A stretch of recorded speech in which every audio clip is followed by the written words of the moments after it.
The New Norm is brought to you by Winning at Home. I'm Steve Norman. Welcome to The New Norm. Well, Merry Christmas, everybody. Today's version is not a new norm. It is more of a classic norm. This is a reprint from a piece I did for Covenant Magazine in December of 2013. And the song that inspired it is from U2's Rattle and Hum album. It's called When Love Comes to Town. We bought a new house this year. We really loved our last house, but since we moved there 7 years ago, our family had grown from 4 people to 6. And with only one child left in diapers, 5 of us were sharing a single bathroom, which was its own exercise in patience.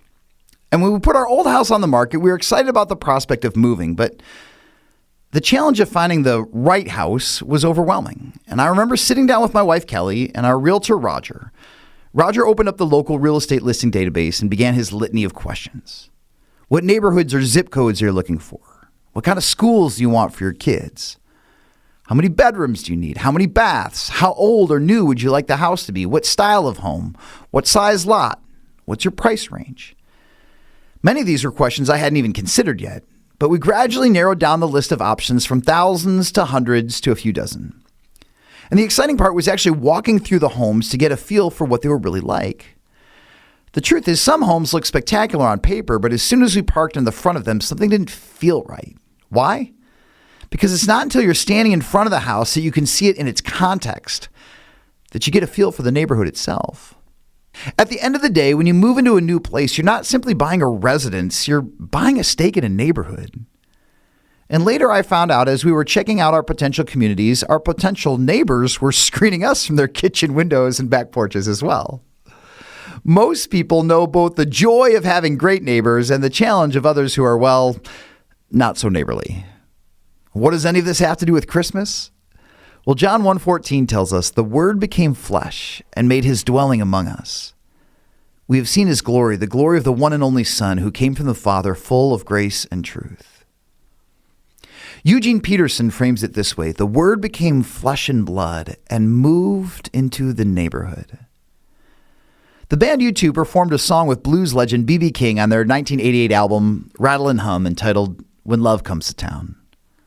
According to the gospel writer, the incarnation, the miracle of Christmas, is the moment when love moves into the neighborhood. Many religions have a myth of a deity or deities who took field trips to the human realm. Not long ago, I came across the film Clash of the Titans while flipping channels and recalled brief snippets of my high school English teacher's overview of Greek mythology. The company of Greek gods resided on Mount Olympus and would only occasionally come down to engage the mortal world. They were, in a word, commuters. They preferred the option of being able to come and go as they pleased and had no desire to set up shop or dwell among the humans. The incarnation, the Word becoming flesh, is a radical concept in light of the ancient Greeks' view of the world. For God to move into the neighborhood says something about the Creator's capacity and desire to connect with creation. It also tells us something about the neighborhood. The neighborhood, not some ethereal realm, is where God does tangible and immediate work. The writer of Hebrews declares that Jesus identifies with every dimension of the human experience. For we do not have a high priest who is unable to empathize with our weaknesses. We have one who has been tempted in every way just as we are, yet he did not sin. Let us then approach God's throne of grace with confidence so that we may receive mercy and find grace to help us in our time of need. It's Hebrews 4, verses 15 and 16. Why is the fact that God comes near good news? And how should the reality of the incarnation shape our lives? Maybe it's simply a new or renewed awareness of Christ's presence in all our daily challenges, both small and large. I made a poor decision this year. In January, I registered for a marathon and encouraged others from my church to join me in running for a charity team. The goal was to raise money for clean water initiatives operated by our ministry partners in northern Kenya. Then April came and I trained some. May brought a slight uptick in my workouts, but not nearly enough to stay on schedule. Life happened. I got lazy, and by the time race day came in late November, I was officially ill-equipped to run a full marathon. I had, however, raised some money for our cause and also roped a good number of people from our church into joining me. So at that point, I kind of had to do it. 2 of my sisters graciously made the trip to Detroit from Chicago to help me through the first 13.1 miles. They were a true gift and an amazing help. It wasn't until about mile 17 that the wheels started to come off. My body was aching and my mind started to unravel. And about that time, 3 women from my church who were wearing shirts for our charity came running by. And one of them said, "Hey, Steve, we brought a verse to read for every mile of the marathon. You want to hear it?" I was already in a rough spot. And now I was embarrassed that my race strategy was not nearly as spiritual as theirs. Wincing, I nodded. With clarity and confidence, she quoted Isaiah 41:10. "So do not fear, for I am with you. Do not be dismayed, for I am your God. I will strengthen you and help you. I will uphold you with my righteous right hand." My eyes welled up. I had forgotten how true the words she quoted really are. Granted, it was my own dumb fault I was in this mess, but even so, I needed to hear God say, "I will strengthen you and help you." In the Greek model, the god only visited the human world for significant events or on random, whimsical escapades. The gods were both too important and too preoccupied to be concerned with the daily grind of mere mortals. Traffic jams, dirty diapers, and long-distance races. But the miracle of Christmas, the beauty of the incarnation, says otherwise. We don't have a Messiah who telegraphs encouragement from on high, but rather the Word made flesh who runs alongside us when we are dismayed. A God who lives in my neighborhood doesn't have to fly in or come down when I'm discouraged. He's already there. As a kid, I remember helping my dad light luminaries on Christmas Eve. We would run out to the garage and fill several small paper lunch bags with a trowel full of mostly frozen sand. Then we'd place a candle in each bag of sand, load them all up in our little wagon, and line both sides of our long sidewalk with them. Once they were all in place, we lit the candles.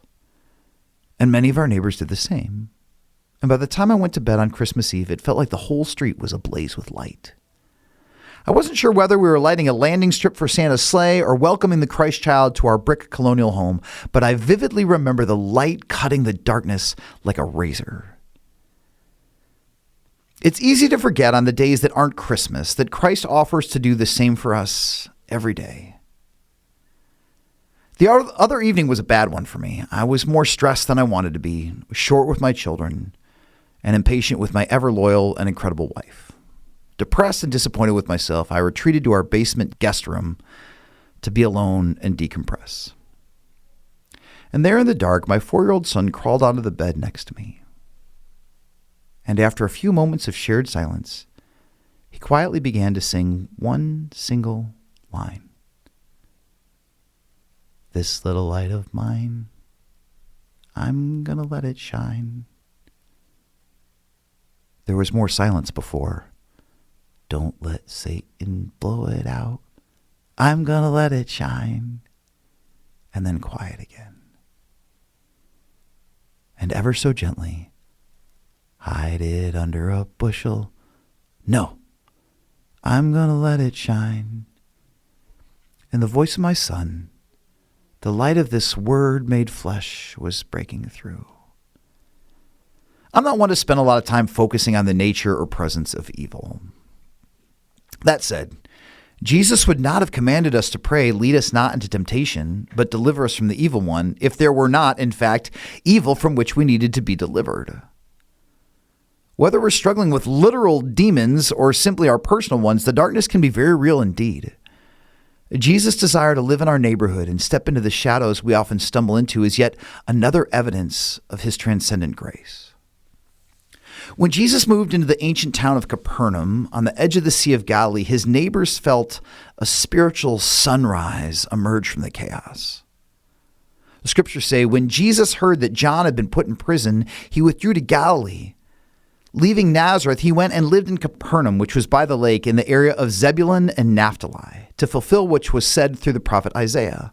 Land of Zebulun and land of Naphtali, the way of the sea, beyond the Jordan, Galilee of the Gentiles. The people living in darkness have seen a great light. On those living in the land of the shadow of death, a light has dawned. It's Matthew chapter 4, verses 12 through 16. And if Jesus has relocated to the house next door and I have eyes to perceive it, I should see a light breaking through as well. Light bringing hope in the midst of difficult circumstances, mercy in the face of my failures, and grace to break the cycle of self-destructive patterns. If Christmas is the celebration of the word moving into the neighborhood, then maybe our mental image of the baby in the manger needs to expand. Yes, the nature of Jesus' arrival as an infant in Bethlehem made him perfectly accessible to the shepherds he came to proclaim his kingdom to. But because most of us don't shepherd and have never seen an actual manger and may never get to Bethlehem, that image, while nostalgic, becomes too abstract. In order to grasp the power of the incarnation, where would we place the precious baby in our world? Does the word come to a historic brownstone? A wooden vinyl duplex? A bungalow near the tracks? An estate in a gated community? A shantytown in Durban, South Africa? Or a farmhouse in Iowa? A Syrian refugee camp in Lebanon? A high-rise in Shanghai? Yes, yes, and yes. There is no neighborhood the Christ child does not inhabit. So this year, when we sing it, let's sing it like we mean it. Joy to the world. The Lord has come. The New Norm is produced and distributed by Winning at Home. Winning at Home is a faith-based nonprofit committed to making individuals, couples, families, and businesses stronger through counseling and coaching. For more information, visit winningathome.com. I'm your host, Steve Norman. Thanks for listening.